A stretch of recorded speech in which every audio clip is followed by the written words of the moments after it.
see where we go.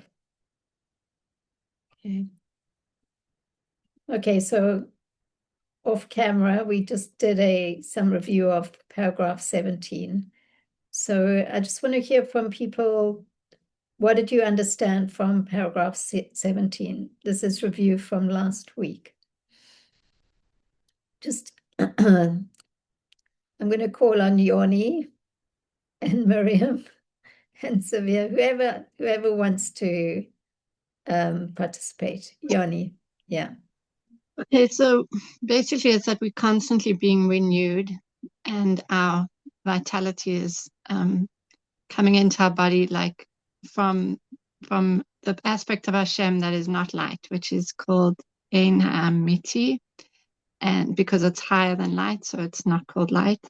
And it's such a powerful, it's like the place that Hashem creates everything from.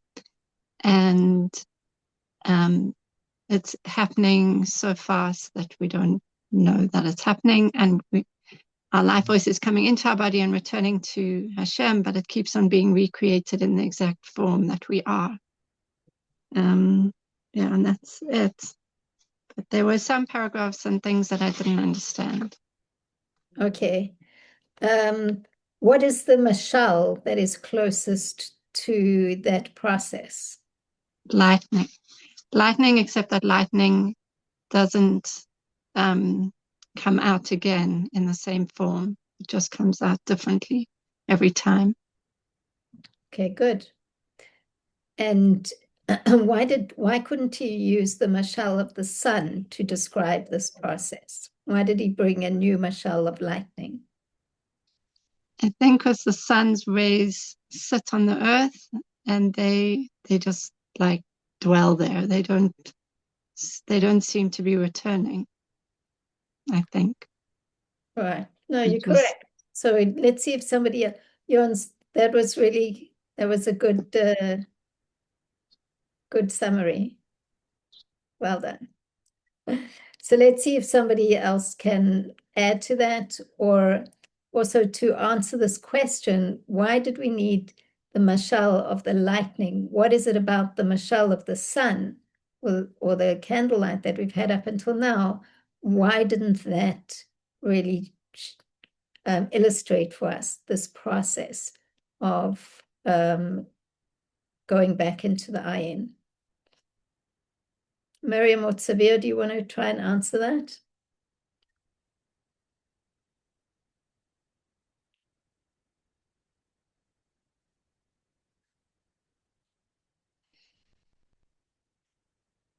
Okay.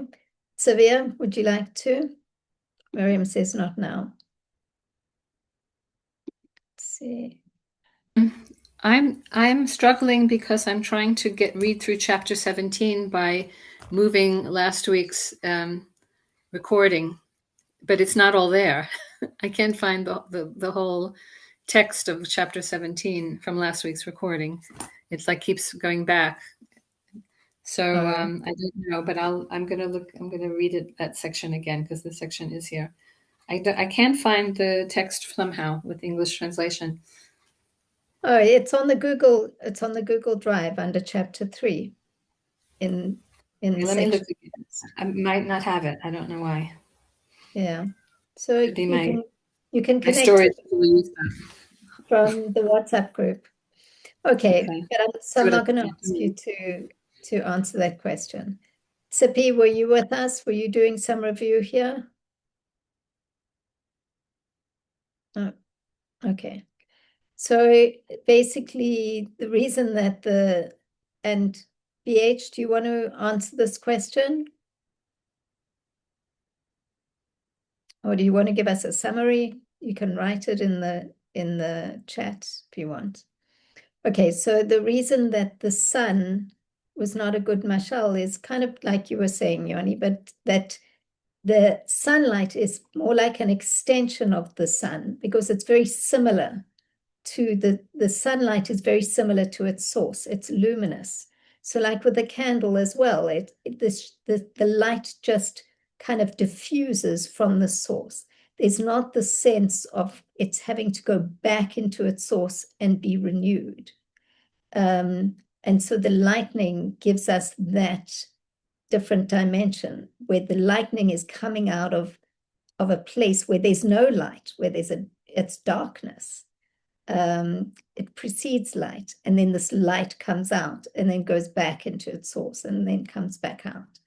But as you said, it's not an exact analogy, because with lightning, a different flash of light comes out each time. Whereas with the godly light, the way that it works is that the creations go back into their source, and the same creation comes back as it was. I mean, renewed, but in its same form, not somebody, you don't get renewed as somebody different than who you are. All right.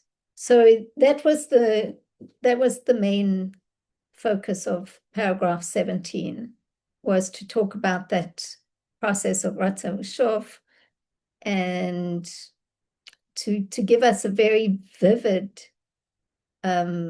picture of how that happens. And it also introduced us to the idea of the Ayin Amiti, like this place of darkness, as it were, before the light comes out, before there's a revelation of light. So we're talking about the place that precedes light. And that's really where we are being renewed from. Okay, so Mila, should we go on to paragraph 18? Do you want to give us a bit of a preamble so that we don't get too intimidated? Yeah, sure. Hi, everybody. Okay, so in chapter 18, the beginning might be a little bit interesting, confusing, because he is assuming that we do know a certain part of how things work in the world. Okay, specifically about the whole concept of noga. Okay, so maybe it will just take a few minutes just to kind of understand what categories he's talking about, and so this way we don't kind of confuse.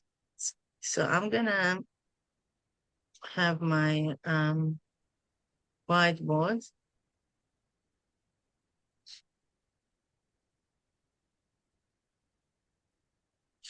Okay, so this is more or less what we have, right? So everybody sees the whiteboard, yeah? Yes. Okay, beautiful. So what we're going to do is we're going to divide all of creation, right, into 3 categories.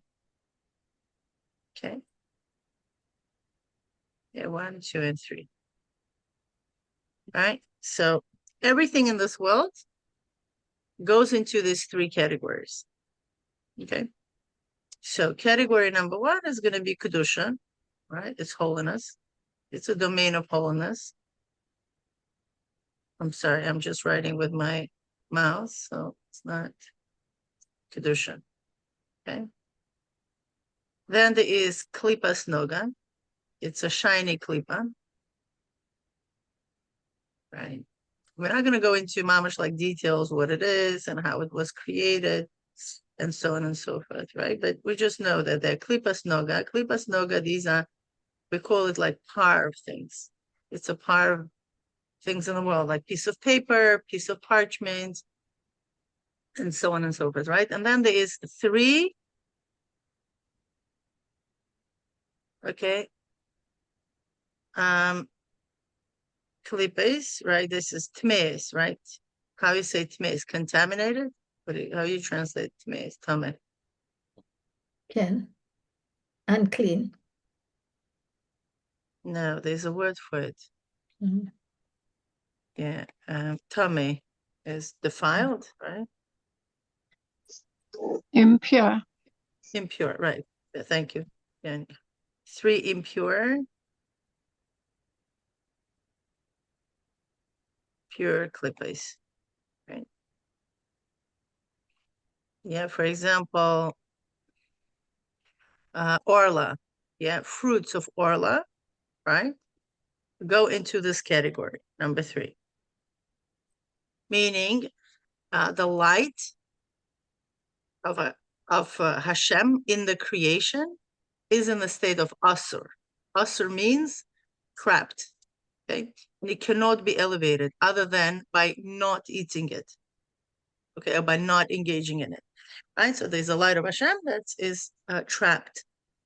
That's what means asur. Asur is like it's imprisoned, okay? And we do not deal with this at all, meaning we cannot elevate this area, 3 impure klippas, other than just refraining from it, okay?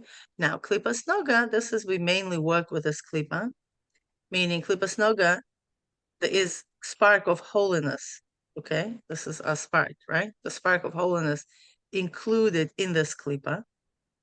And the same way, what do you do with the fruit? You peel it off, right? You take the fruit and you eat it. And the peel, whatever, whatever happens with it. So the same thing is here, right? We kind of peel off the layer of klipa, and the spark goes into the realm of kedusha. For example, you take an apple, you make a bracha, you elevate the spark. So the whole goal of, this whole avoid of elevating the spark goes into this. You take a piece of parchment, okay, which is parv, okay, and then you elevate it up to the first level. Now, you could also take klipas noga and use it for avodah zara. So then you're going to put this into this category, okay, into the 3rd category. You could use something and misuse it, or do something. You take a piece of stone and you carve a yechke out of it. So then, yeah, it becomes a problem, right? Then you bring it into the 3 unholy klippas, right? 2 impure klippas. That's what we do with klipas noga. We could do it, right? For example, treif meat will belong to this. It was parv, then it became treif. Okay. If you take a meat, kosher meat, it goes up. Okay. So the same idea is, called klipas noga. Now, our main avoda is on this level, okay, of elevating the physicality of this world. Okay, and that's usually the mashal was given with it, right? It's the mashal of a candle. Okay, so how candle works? Okay, we're talking about old age candles, right? Not paraffin. We're talking about oil, right? So you fill it up with oil, right? How candle work? You have oil here, then you have a wick, right? That's inside here, in whichever way it's attached. I mean, there are many different ways of attaching, right? And then there is a fire. Now, okay, so what determines how long this candle is going to be burning and how bright this candle is going to be burning? Okay. How long this candle is going to be burning is determined by the amount of oil here. And how bright the candle is going to be burning is how thick the wick is. Okay. If it's a thick wick, it's going to be a big fire, like a torch, for example. Right. If it's a very thin wick, then the flame is going to be little. Right. You could make those experiments just to see. Okay. So that's basically the mechanism, right? So when we are talking, when we're elevating, what are we doing, right? We're taking oil, which goes to the category of klipas noga. We take the wick that goes into the category of klipas noga, and we spark it, right? And then it's burning, right? What's the goal of this, right? This fire, its main goal is to consume, right? The wick and the oil, okay? And the more it consumes it, the more light it produces. Okay, so now, klipas noga is the category of mitzvahs. That's on where we perform mitzvahs. Every mitzvah corresponds to a particular situation in klipas noga. Money, give tzedakah. I don't know, you're going to make cheesecakes, right? You read Torah. Every single mitzvah is literally going to be part of this klipas noga. Okay? And that's what we do. We take the spark of klipas noga. Noga means shiny, meaning it has a little spark there. Okay? And we elevate it to kedusha. That's the whole purpose of it. This whole process of performing mitzvahs. Okay, so what we're going to do is what exactly happens when we perform mitzvahs. Okay, what we perform mitzvahs is that we, while we're performing a mitzvah, we kind of shake the roots, okay, of klipas noga, okay, and that's the world of tohu. Okay, whatever that is, whatever that world is, right? It's a higher than Atzilus. And by doing that, we bring the light into the world of Atzilus. If Atzilus has the world more light, it goes down to Bria, Yetzirah, and Asiya. Does that make sense? So by performing a mitzvah, we create a different type of light, right? To ascend into Atzilus. Okay, so this is the mechanism that is, very well discussed in many other Ma'amarim. For some reason, Rabbi doesn't go into it, so he assumes that we know this, because so why are you doing the mitzvahs?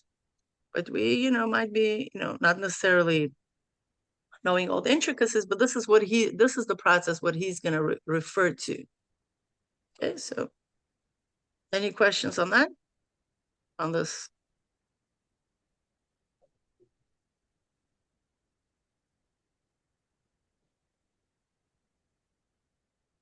So, Mila, the way that you describe it is that the spark goes from klipas noga up to kedusha, but then you also said that when you do a mitzvah, it connects to the roots of the world of tohu that brings light down. So it seems like you're saying two different things. I guess. Yeah, it is two different things for sure. Yeah, it's like, remember in the text, you also will say that there's, when he says or choser, he doesn't mean the light or the one that goes up, right? So there's two lights here. When we perform mitzvah from klipas noga perspective, right? So there's a light going up, right? We'll literally take the oil and the wick and we burn light. So this light goes up, right? It illuminates its surrounding and it goes up, right? That's like a candle. Remember, we talked about it, right? He didn't explain much when he said the candle. Okay, but this is the light of the candle. Now, then we trigger a higher light to come down. That's also Or Chazer. It's the light that comes as a result of our efforts. So there's two, right? So although this one is also coming down, we might think like, oh, it's Or Yashar, but it's not. It came in exact proportion to our effort. Okay. So that's also Or Chazer. So there's two things happening. Why does it come from tohu? I don't know. That's its source. I don't know. It's a good question, but he doesn't tell it to us. He just notifies us that you know where this light is coming from. It's coming from the tohu. Now, I'm not an expert in the whole situation of tohu. It's actually a good thing to look, try to understand. It's not a simple concept. What happened with tohu, why it happened. I believe it's like, they have quite a few ma'amarim that talk about it, but I never really took my time to research the details of it. Generally, we know like there was tohu, before the world of tikkun, and there's some problem with the kalim of this world, and then they shattered and all that stuff, and then the sparks. I think it's like 200 and something, right? Sparks fell all around the world, and we elevate them. This was a whole avodah. And in Nun Aleph, I believe, on Nun Beis, the Rebbe says that the elevation process finished already. We elevated all the sparks. Okay, great, good to know. But we're still, we're talking about, we're learning Reb Hillel, where he still talks about this whole elevation process, right? Because Reb Hillel lived before Nun Beis. So you still see even early Mamarim of the Rebbe talks about elevating sparks. So we're not that off. Now, what happens after all the sparks have been elevated? I have no idea. We need to ask all the Dvar Malchus experts about what did the Rebbe say about what happens after the sparks are being elevated. I'm still in the process of elevating them. From what I understand, Klipas Noga, you could say that Klipas Noga is rooted in Tohu because the sparks that are embedded in the Gashmiut are from the worlds that shattered, the worlds of Tohu that shattered, and they came down as, I guess, as Klipas Noga in some sense. I guess, again, this is, we know that that's just what it is. I take it as like, okay, premise. This is just what it is. Yeah. Okay, so that's, what do we have? So I'm just gonna, close this window and I'll share my screen, and we could just go right there.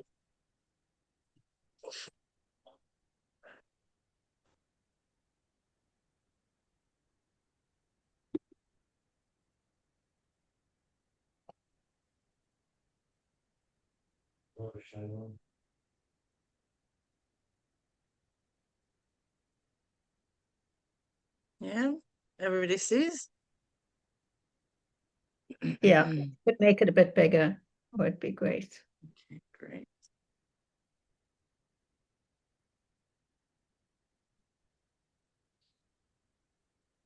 Hey, here we are. Okay. Achina Yedua, the Ikar Kavanat Abriyam, right? However, it is known that the primary intention of creation, right, was to transform darkness into light, right? That because through this there will be a dwelling place in the lower realms. Okay. So we could look at it by two ways, right? One is this world is darkness, okay? And the whole goal is to bring in the light into this world, okay? And the other way is what he's going to say. Meaning that the infinite light should be revealed below here in the Bria Yitzir Nasir, kmo ba'atzilus mamash, like it is in Atzilus mamash. Okay, so meaning the whole goal is that Atzilus, awareness of Atzilus, right, is ein od milvada, right? There's nothing but God. That's the awareness in Atzilus, right? In Atzilus, whoever lives there, they don't have a sense of self the same way how we do, as a separate being. Because remember, Yesh Nifrad was created from Bria and on. Okay, now, in the world of Atzilus, we are kind of like emanations, whatever that means. Meaning we have this, the highest awareness that a being could actually feel. Okay, which is the same way how the light shines in Atzilus, it should shine here below. And this is done through Torah mitzvahs. And what's the whole point of mitzvahs? Right, now he's going into mitzvahs, he's not going into Torah, right? So he's separating that. So he says the mitzvahs, whole purpose of mitzvahs is a refinement of klipas noga. What's a refine there? Which is discussed. You take something which is harv, right? And you bring the kedusha, the spark that's in it, into kedusha. For example, like if you work with metals, right? You understand that you're going to go to mining, right? You're going to get a gold stone. What you're going to do with that gold stone? Gold stone as it is, nothing. What you're going to do? You're going to go through the process of refinement. You're going to separate the pure gold from something that was just a rock, just dirt, just dust. Okay, then you could throw it out. Okay, so that's the process, right? The same thing is with silver, all precious metals, that's the process they go through. You could never find them in real world, just like a pure piece of gold, just sticking on a piece of stone. Doesn't work like that. It's the same story with diamonds. Diamonds, you can just pick up a diamond. Diamond is a piece of big stone, okay, that you need to carve out that particular diamond, or any other stones for that matter, right? You just don't see stones hanging around. Every single crystal stone that's found in the world, it's a part of something, right? And you need to refine it. You need to carve that piece, and then you could sell it for a lot of money. Then it has the width. Okay, so the same thing is here, right? And the mitzvahs are the refinement of the klipas noga. That's the whole process is. We take good, right? We take a good thing from the shell, and then, we elevate it. וגם שלמטה נעשה בירור על ידי אדם העושה את המצווה, and although below the refinement is performed by the person, right? We are the one that's elevating it, right? We are the one who's performing the mitzvah, the man that is performing the mitzvah. Mikol makom ikar inyan birur na'aseh al yedei or eloki. Right. However, right, the essential refinement, the ikar of the refinement, it's actually done by the divine light. We only activate it. Okay, so the person who performs the mitzvah, he's activating a process, okay, which is embedded in the whole of creation. Okay, Hashem created the world, he created a process. So by us performing a mitzvah, we're activating a process. We're not actually the one who is going to put the metal in, that whole process. We activate it. We activate the process, and then in the Seder Shtalshelus, there's a process that happens, which is what? Right? That this is the light of Hashem that consumes them, right? That goes the whole process of consumption and eradication. Okay, so now what does this mean, consumption and eradication? Now, before something was actually burned, right? It was something. It was yesh, right? It was a cup. It was I don't know, a piece of wood. It was a wick. It was an oil, and all that, right? Now, what happens? Okay, what happens when something gets burned? Okay, it becomes nothing, right? Like recently, 2 houses down had a fire. Okay, you saw this whole beautiful house. Now it all looks black. Everything. Can you imagine? Well, it wasn't just one item there. There were chairs there, probably. There were walls. There was wood. There was, whatever, poles, probably plants.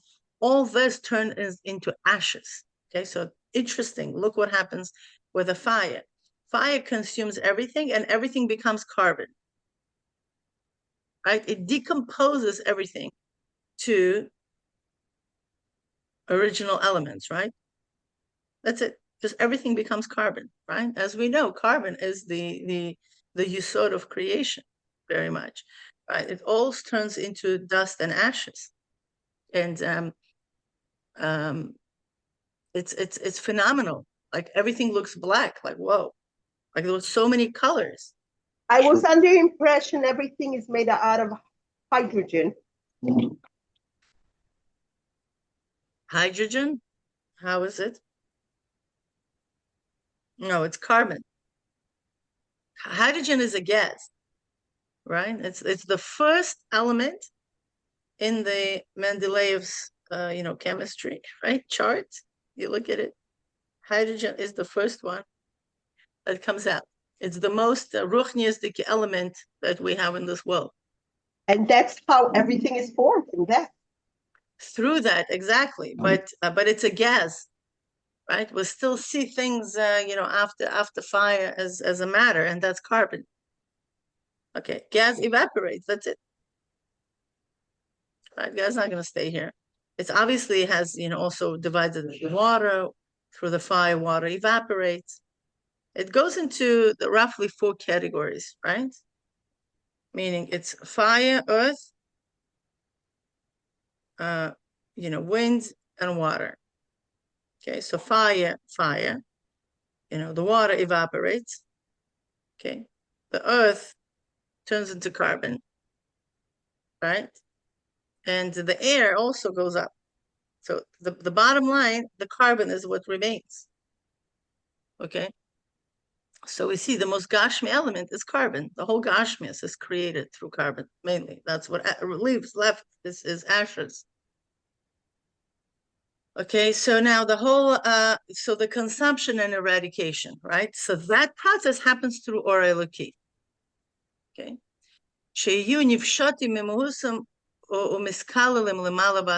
Right? So in the process, what happens with Atzilus happens is that so they are removed, right, from the makeup and included above in Atzilus. That's it. So all the energy goes back into Atzilus, the fire, everything, right, goes back into the Atzilus, and what's left is Psilus, is nothing. Okay, what happens, right? Shehu b'chinas or is the toe, and consequently, okay, they ascend, they go up even higher to the roots, which is the light of toe. So it's not only that they enlighten the Atzilus. No, how they enlighten the Atzilus is that through the process of the mitzvah, okay, they're being triggered, okay, into the shorish, right, into the root, which is the lights of Tohu. What happens by then? And afterwards, from this light of Tohu, right, what ends up happening is that they add light into the Kalim of Atzilus. Okay, so this is interesting process. A person performs a mitzvah down here. Okay, that triggers the roots of the toe, right? The roots are coming from the toe. Okay, so now the roots of toe get activated. The toe is the world which is higher than Atzilus. So now it adds the light into the Kalim of Atzilus. Does that make sense? So it's going like this, up and down. Okay, so, okay, interesting. Now, what happens after that? And automatically, okay, right? That additional light extends into Bria, Yitzira, and Asir, right? Because everything what happens in Atzilus, has a trickle-down effect in all of the creation. Okay, so if there's more light in Atzilus, then there is more light in the Bria, Yitzira, and Asir.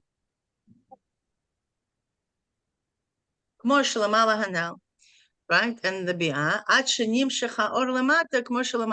until the light that's above, okay, meaning down below, shines like it was above. Okay, we see the process, what happens? Now, Vihina alidei ikar habirur, right? And it's known that primarily, right, the ikar, the main point of the birur, of this refinement, na'aseh alidei shemban, hamavarer birurim. Right, that's primarily done through the name of Ban. Now, this whole Ban and Sag and Ma, all these interesting names, it's really how you write the name Yud Ke Vav Ke, which Milui you have. We're not really going to go into this. Just know that Ban is the Malchus of Atzilus, Hainu Alidei Bechinas Malchus da Atzilus, which is the aspect of Malchus of Atzilus. We know it's Malchus of Atzilus, right? Okay, but remember, we discussed there are 2 parts of Malchus of Atzilus. There's Malchus of Atzilus the way it is in Bria, and then there's a Malchus of Atzilus the way she's like, okay, now on a mission of creating. Okay, and she goes down to create. Okay, we are talking about, Shemban, it's still the way Malchus of Atzilus remains within the Atzilus. Okay, but Bechinas Atzilus shelamala mihislapshus the keter de bria, right? This is the level of Atzilus. Above, its enclosement into the keter of bria. Okay? V'zeu Shezeu b'chinas malchuscha. This is the aspect of malchuscha, yom malchus. B'chinas nizgav shmo levade, right? And his name alone is exalted, meaning was still, Hashem is still within himself in a way, right? A little bit out, because we are talking about levels already after the tzimtzum, because Atzilus is after the tzimtzum, actually after many tzimtzumim, but it's still, there's nobody there, okay? There's nobody there, right? Creation comes from Bria. Okay, shekasher nimshech mimenu b'chinas or, right, that from when the light is drawn from it, from what? From the level of Malchus of Atzilus, the way it is in Malchus. Okay, or b'nivroim, hu mekalo mavar oisam legamre. But when the light is drawn down from it into the created beings, what happens? It consumes and eradicates them completely. Right? So what it does is whatever comes its way, okay, he consumes it.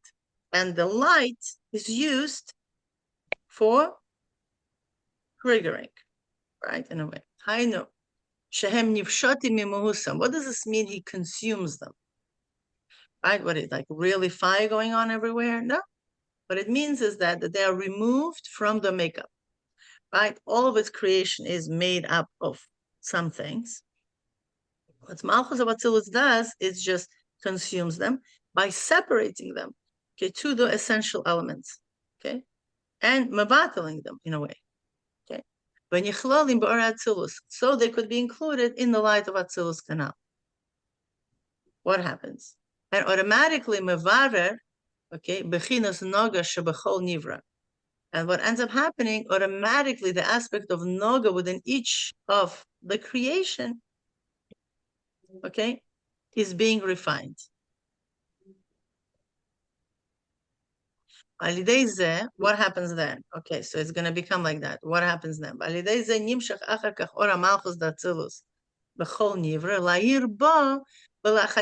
Interestingly, what ends up happening that through this, even the way a person might say, like, oh my gosh, I stop existing, right? What happens? That the aura of the Malchus of Atzilus now shines on that creation. In a way, it becomes more of the rectified creation. Okay, because before, what really made him into a creation? Okay, the idea of separateness, right? The idea that that creation was a nivra. Okay, now he goes into the state of bittul. Okay, that's the only way how he can be included in the light of Atzilus. So he goes through the process of bittul. That's the burning process. And then what ends up happening, it doesn't disappear. It doesn't turns into ashes. Okay. So he just becomes included. Now he's not a separate thing, a separate nivra. Now he is included in the whole of the system of creation, the way it is in Atzilus. Okay. It becomes part of a greater picture. Okay. And now, why? Because now the light of Atzilus shines on it. You understand? There's a whole process. Don't take a yogurt. I'm still cleaning up from yesterday. Okay. I'm putting things away. Okay.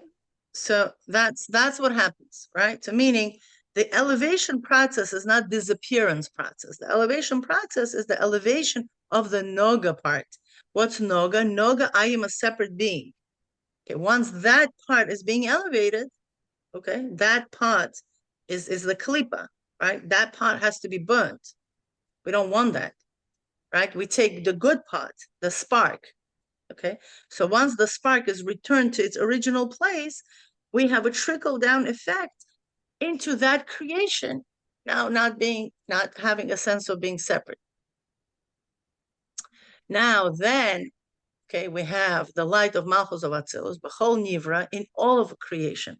Okay, so you see, one elevation of one creation has an effect on all of a creation. Does that make sense? It's not only benefit for him, it's a benefit of all of the creation, okay? You refining something on your ends, your klipas noga, what ends up happening, it has an effect on all of its creation. It says, right? B'chol nivra, in all of the creation, not only that nivra that's being elevated. Lahayir bo v'lachayis. all of the creations have now additional light, okay? That's, illuminates them and bring them into the creation. Nikra Hamalchus da Atzilus Isha.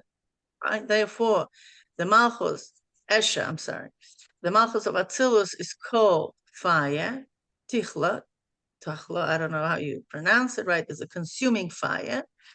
Okay, the Achel v'Shatzi, whatever, somebody help me how to pronounce it, right? That devours and destroys. Okay, what it destroys? It destroys the yesh of the klipa. Okay, it doesn't destroy the actual nivra. Okay, bechinas or ze yidamel or haner, right? And this light resembles the candlelight. Okay, shahar nimshach mikilyon hashemish, right? That the light is drawn from the consumption of the oil that we just discussed. Okay. And the more oil there is, the greater the light will be. The process is also above. Right? When we're talking about this additional light that's being drawn down from Atzilus.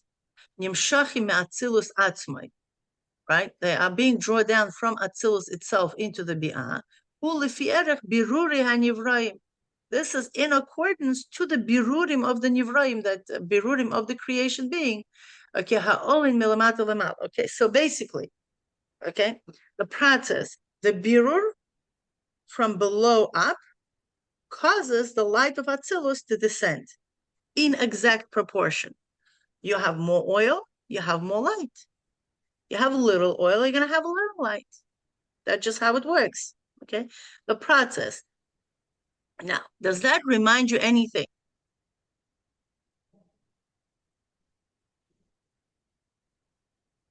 The same light. My kishkis get a certain amount of chayes. My brain gets a certain amount of chayes. My this gets a certain amount of chayes. You understand? Everything is measured.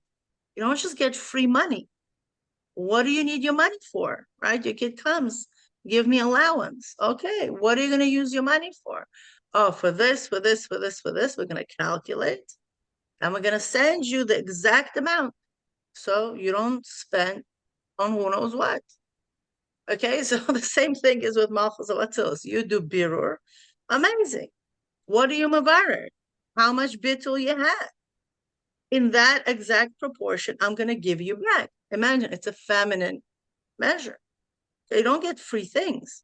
Okay, you get exactly what you need to get. That's how Malchus of Atzilus works. Masha'en kain, but it's not like that. Hamshacha is based bechinus the chayut v'koach. See, when we're talking about the light, okay, remember we have or, chayus, and koach. When we are talking about the aspect of light, we can have a whole exchange here. I do more, you give me more, okay? Meaning we can have a discussion here on the level of or. But when it comes to chayus and koach, there's now no discussion here. Okay, Masha'enkin hamshach is based bechinas the chayus v'koach kanal. Lo yosef lo yigra. You cannot increase, you cannot decrease. Kifi asher nimdat mitchilas abriya. How it was already measured in the beginning of creation. Please keep in mind, creation happens every moment. Okay, but nevertheless, it is still measured. Why is it? Very interesting concept. When it comes to or, we can increase, decrease based on our pool down here, based on how much we mevarer the based on how much we mevarer klipas noga. But when it comes to koach, chayut, and koach, we don't see that. Why is it? Let's just pause, because this is a big question. Why is it that when it comes to chayut and koach, we cannot add and we cannot decrease? Mila, can I just comment here, first of all, that there's a word missing in the translation, because it says, and I think it can be clarifying, Masha'en ken hamshachas beis bechinas. Where's the hamshacha, the drawing down of these two aspects, Yes. The manifestations. the manifestation. Well, however you want to do it. Okay.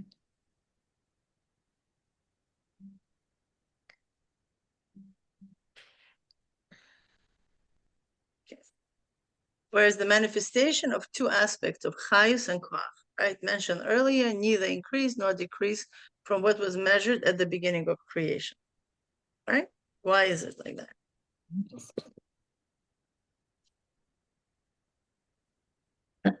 But it doesn't make, I mean, I can understand that that the change takes place on the level of or, but then it would trickle down into the chayas and koach. So they would It be is. change. It is. No, but there will be change, but we cannot do anything. What he's trying to say is that once it's already an aspect of chayus, we cannot do anything. It's just what it is. Once malchus of atzilus dispersed energy, okay, on the level of chayus and koach, you cannot change that. You want more energy, add more light. Do you understand what he's saying? Okay, so he's not saying that chayas and koach Are themselves doomed. No, they're not doomed. It's just on the level of chayus and on the level of koach, you cannot change. For example, the mashal is given. What's koach hapoel ben yifal, right? It's like I throw a rock and the rock is flying now. Okay? So let's say, like, I don't know, imagine, I don't know, the basketball ball, right? Usually what we say, right? I want to score my ball. Okay? So I have my light of my intellect, right, is guiding my hands right now to throw this ball to score in the basket. Okay? So now up until I'm holding my ball in my hands, this is the level of or. Okay? I could maneuver, I could calculate, I could move my body, I could measure all that from today till tomorrow, right? I have full control. The minute I let go of the ball, what happens? That's it. It's measured already. It's sending out. The measuring is the or. Understand? Once it's sent out, it's out.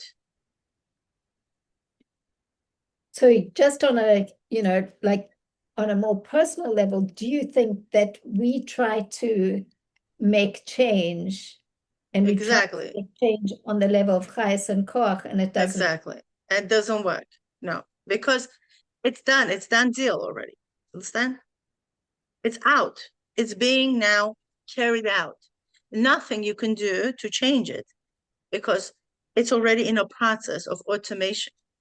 What you need to do, you need to go back into the or, and on the level of or, you could add, you could decrease. That's where you have control how much oil you're going to put, what type of wick you're going to put in. But it's burning already. You cannot change anything. Like even on the level of candle, take a candle, put a measured amount of oil, okay? And light.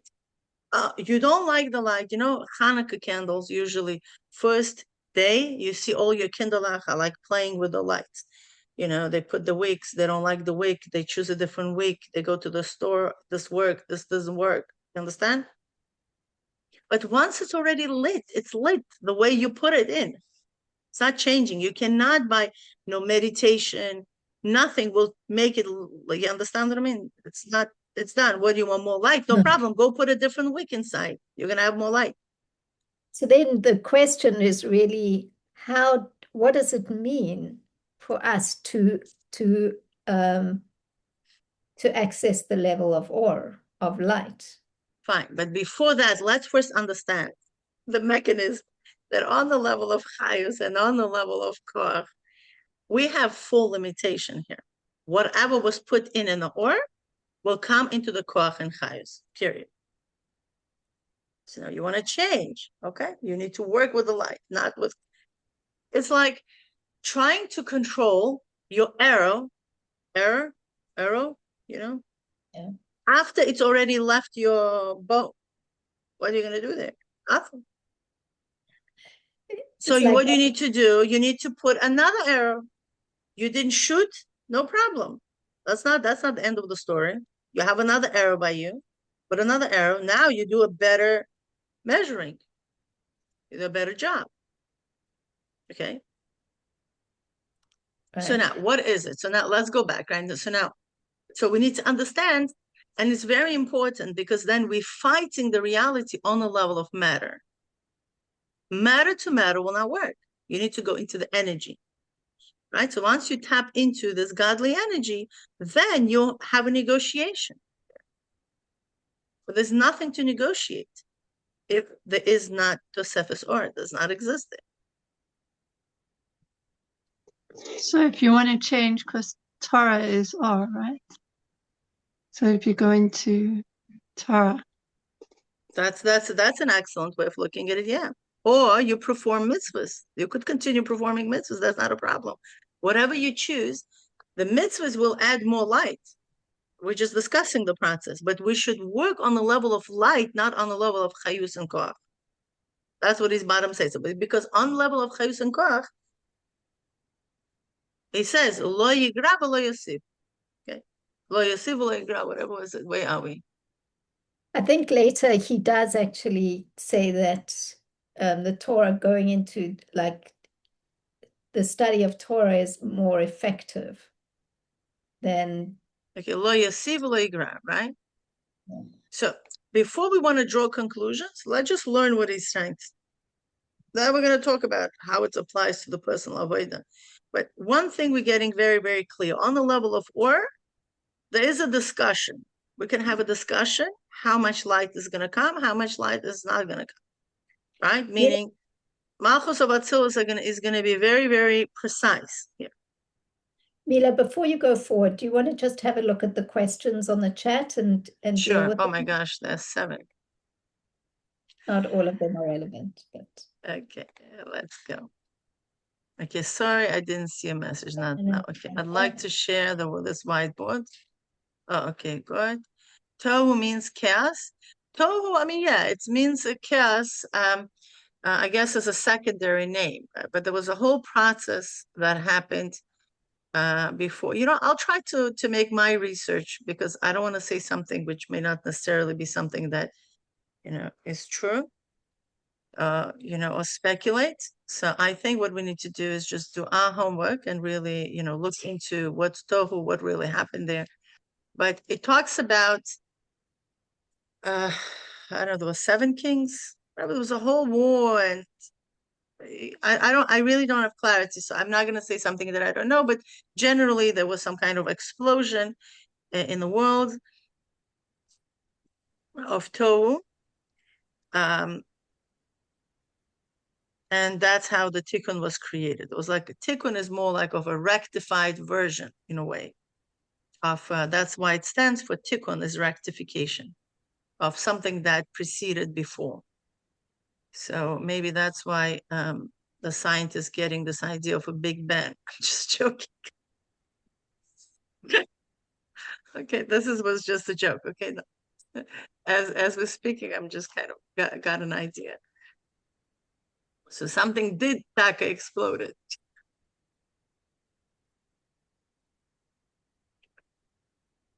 Okay. If something is kosher, etc., an apple, why does it need to be elevated? And by making a blessing. It doesn't have klipa to be discharged. Well, it does. I mean, the fact that it's a physicality, it's already in a physical world, the apple. And it could go either way, right? Can you imagine it could be brought down in a monastery as a sacrifice for who knows what? Okay, and you like snatched it. And I go, okay, no, it's gonna come to my stomach. Okay. By the way, that's exactly the process of metabolism, right? It decomposes, right? It takes some of the mitzias and makes it into unrecognizable form to its original, what you consumed, right? So it's the same idea. Okay, so this apple, right? It could go either way, either up or down. Or you or could technically remain, or it could just remain in the realm of Klipas Noga. right? But you have an opportunity to bring more light in all of the creation, right? By saying a bracha to it. So why not? Yeah.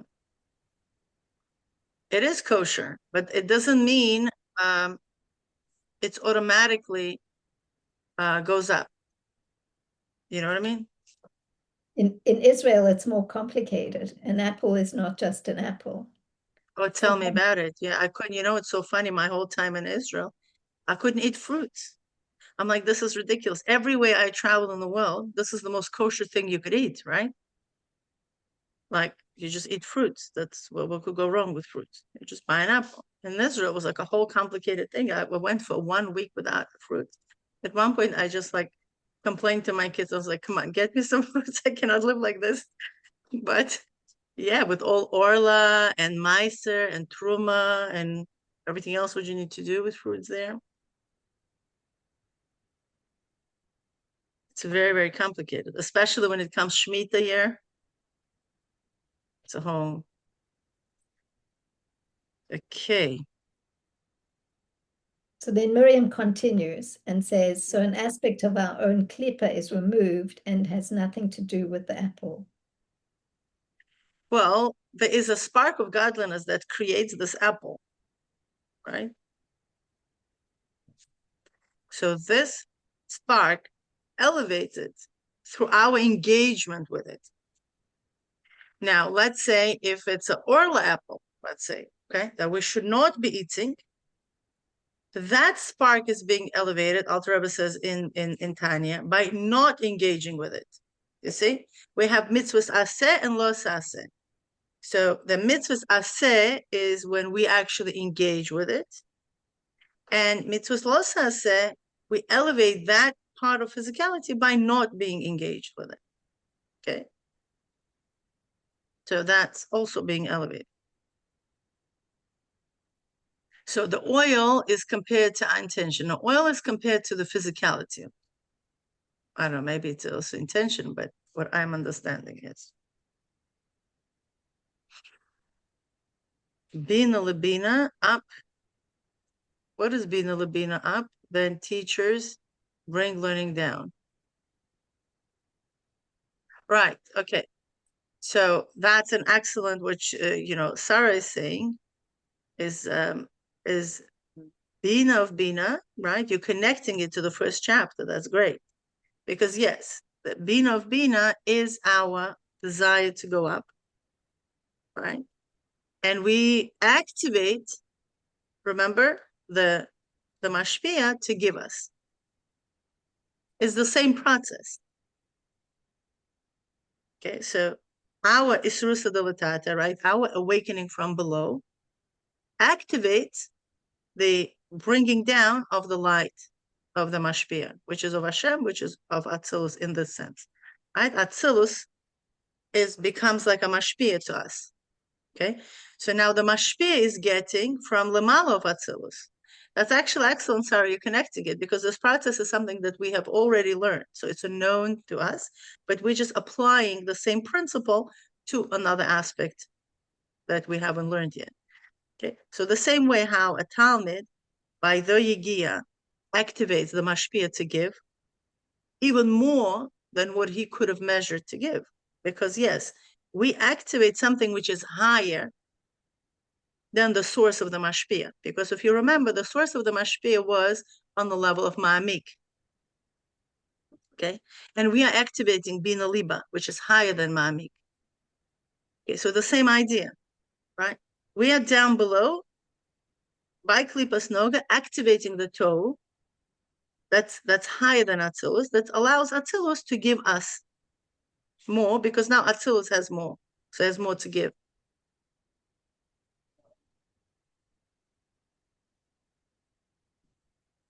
Bachar Shem Chayis and Koach are specific to individual or is universal, unaffected by individual or interaction. So yes and no, you see, or later on he's going to talk about it, has two aspects, or Yashar and or Chazer. So or Chazer usually affects Or choser, meaning it's a returning light, meaning I initiated and something was returned. So that goes usually in proportion to my initiation. But or yashar, okay, comes as is, although later on he says it doesn't come in an empty vessel. So it's like kind of not in proportion to what we do. So there is like, there is like this few rhythm happening simultaneously. Okay, but that's a little bit later. So we're not going to be, okay, so 8 kings. Okay, thank you. I know, I remember there was some discussion about kings, Sarah. You could unmute yourself, you could speak. I really want to hear how you sound, Sarah. Okay, because you're saying some wise things here. Mila, Yes.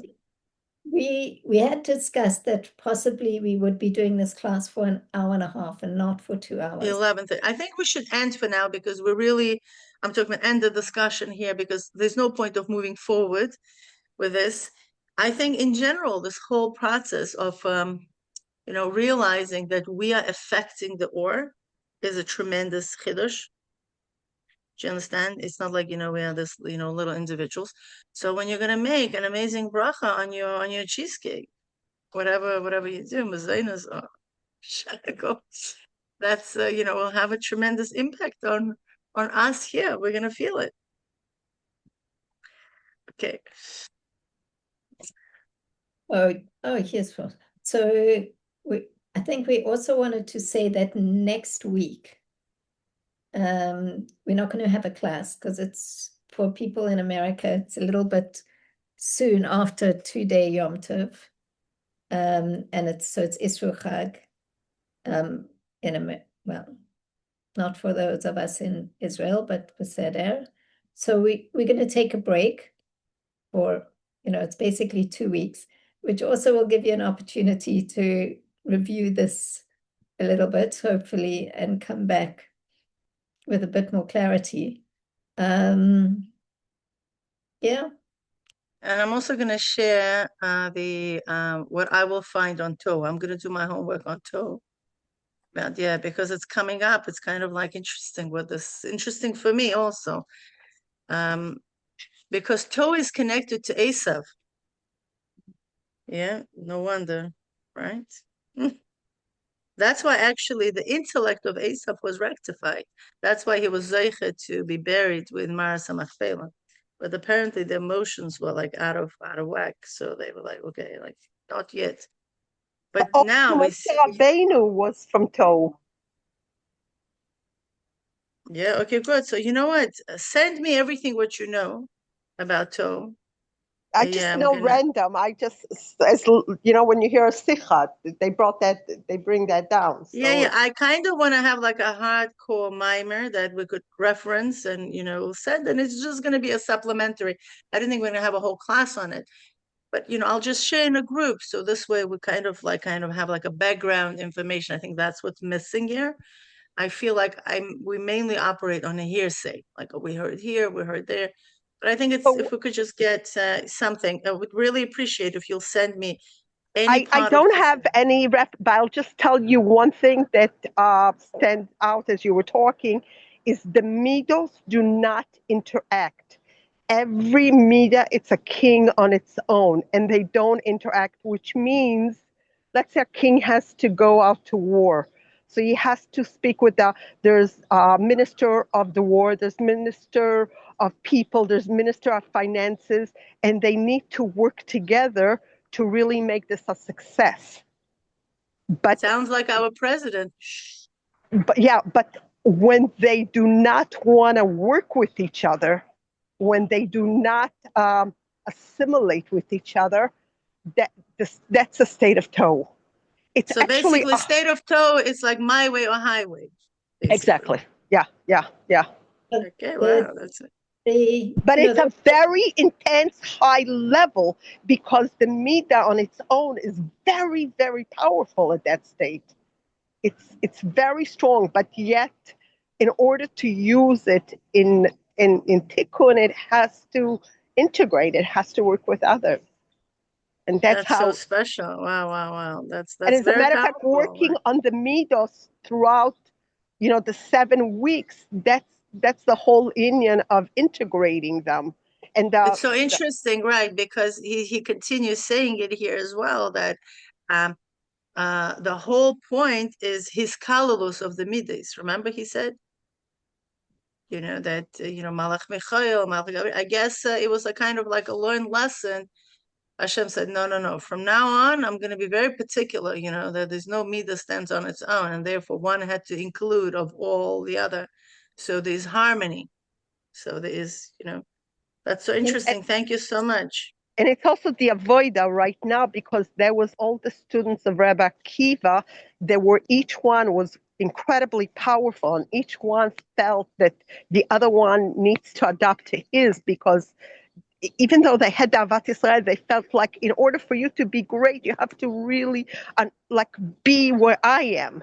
And the rectification was like working with each other, and that's the whole idea of Tikkun Olam. It's like we need to work together. Wow. Thank you so much, Mamash Tzipi.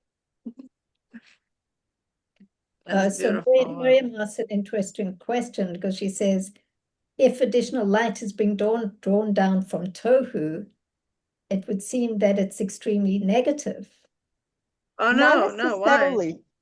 Toe is a good light. The problem with toe was not the light. The problem was the kalim. That's what I understood. But again, it needs more, yeah. I think there was not a light. On the contrary, the Rebbe says very often, I think in Koach Nisan Sicha, that the Rebbe said it has to be the lights of Tohu in the kalim of Tikkun. It's like a known phrase. It's like, this crazy light in the most beautiful systems. That's what pushes things down, because, that's the Geula state, when this enormous light can be contained within the Keli and work. Yeah. Okay, so thank you, everybody. We'll see you in 2 weeks' time. Sure, yeah. Kabbalah Satira B'Simcha V'Pnimis. Thank you. Amen. Okay. Bye-bye.